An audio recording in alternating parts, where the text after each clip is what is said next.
আসসালামু আলাইকুম। একটা গল্প শেয়ার করি আপনাদের মাঝে। কিছুদিন আগে আমি গত মাসে মেবি একটা বই কিনেছিলাম। বইটার দাম একটু বেশি ছিল। তারপর হচ্ছে আমার যে হাত খরচের টাকা, বাসা থেকে আমার যে টাকা দেওয়া হয়, সেই টাকায় আর কি হচ্ছিল না। তারপর বইটা কোনোরকম কিনেছি অনেক আর কি দোকানে কথা বলে। তারপর তারা দিয়েছে আমাকে, যে টাকা ছিল ওই টাকাই আমাকে দিয়েছে। তো আমার সর্বস্ব দিয়ে কিন্তু আমি ওই বইটা কিনেছি। বলতে পারেন আমি দেউলিয়া হয়ে গিয়েছিলাম আর কি ওই বইটা কেনার পরে। মানে আমার কাছে কোনো অর্থ সম্পদ ছিল না, আমি নিজেকে দেউলিয়া ঘোষণা করেছিলাম। কিন্তু কিছুদিন পরে আবার যখন হচ্ছে আবার ওই একটা লাইব্রেরিতে গেলাম, অকারণেই মানে আমি বই কিনবো না এরকম চিন্তাভাবনা নিয়ে গিয়েছিলাম। তারপরে হলো কি, ওখানে গিয়ে একটা বই পছন্দ হলো এবং ওই বইটা কিনলাম আমার ফ্রেন্ডদের সহায়তায় আর কি। তারা আর কি টাকা ম্যানেজ করে দিল, ওই বইটা আমি কিনলাম। পরে অবশ্য তাদের টাকা দিয়েছি। এই যে কেনাটা, অর্থাৎ আমি একসময় দেউলিয়া ছিলাম, আমার কাছে কোনো টাকা পয়সা ছিল না। পরবর্তীতে আবার বই কেনার জন্যই আবার যখন বই একটা কিনতে আগ্রহ প্রকাশ করলাম, কেমন করে যেন টাকা ম্যানেজ হয়ে গেল।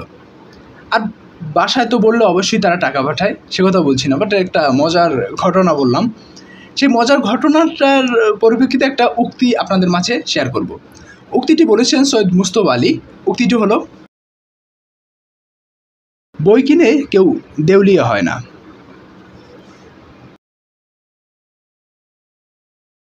সৈয়দ মুস্তফা আলীর এই উক্তিটা যদি আমরা দেখি, বই কিনে কেউ দেউলিয়া হয় না, কারণ বইকে আপনি টাকা দিয়ে কখনো বিচার করতে পারবেন না।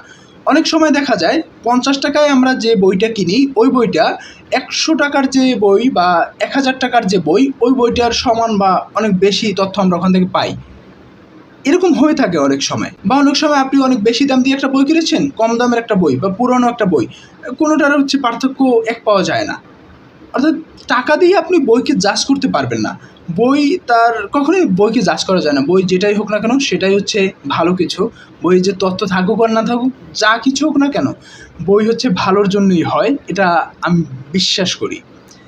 এই যে বই ভালোর জন্য হওয়া, তাই বই কিন্তু আপনি টাকা পয়সা দিয়ে জাজ করতে পারবেন না, এবং টাকা পয়সা দিয়ে এটা কিন্তু হয় না আর কি জাজ করা। সেক্ষেত্রে বই যখন আপনি কিনবেন, বই কিনলে আপনি কখনো দেউলিয়া হচ্ছেন না, কারণ আপনার চিন্তা শক্তি বৃদ্ধি হচ্ছে বইয়ের মাধ্যমে।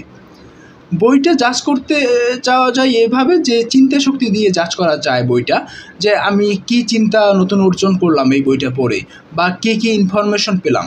ইনফরমেশন না হলেও আপনার চিন্তা শক্তিটা বেশি প্রভাব রাখে একটা বইয়ের তথ্য এবং তত্ত্ব অনুযায়ী, যে আপনার বইটা থেকে আপনি কী কী তথ্য পেলেন, কী কী ইনফরমেশন পেয়ে আপনার চিন্তা শক্তি বৃদ্ধি করতে পারলেন। এই যে বই পড়ার মাধ্যমে আপনি চিন্তা শক্তি বৃদ্ধি করছেন, এর পরিবর্তিতে কিন্তু আপনি নিজেকে তৈরি করছেন। সেই নিজেকে তৈরি করা, এবং আপনার কাছে টাকা থাকুক আর না থাকুক, আপনি কিন্তু চিন্তা শক্তিতে অনেক অন্য সবার থেকে একটু ভিন্ন আছেন। এই ভিন্ন থাকার ফলে দেখবেন কি টাকা কেমন করে যেন ম্যানেজ হয়ে যাবে, সেটা কোনো বিষয় নয়। বাট বই কিনে আপনি দেউলিয়া হচ্ছেন না। কিন্তু আপনার কি এরকম কোনো ঘটনা আছে যে আপনি একদিন বই কিনতে গিয়েছেন কিন্তু আপনার কাছে কোনো টাকা নেই, বইটা কিনতে পারেন নাই, এরকম কি কোনো হয়েছে কখনো? সেটা আমাকে জানাতে পারেন।